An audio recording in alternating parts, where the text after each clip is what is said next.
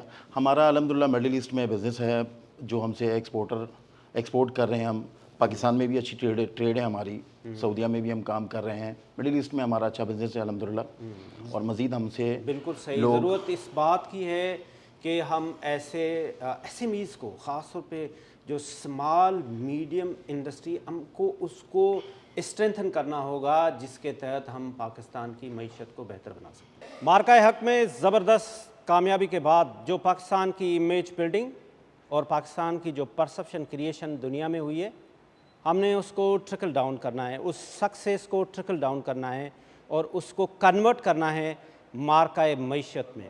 آج ہم نے دیکھا کہ پاکستان کی بزنس کمیونٹی, پاکستان کے فلنتھراپسٹ اور پاکستان کے سوشل ایکٹیوسٹ سارے اس بات پہ پر امید ہیں کہ پاکستان اپنا مارکہ معیشت بھی فتح کرے گا انشاءاللہ.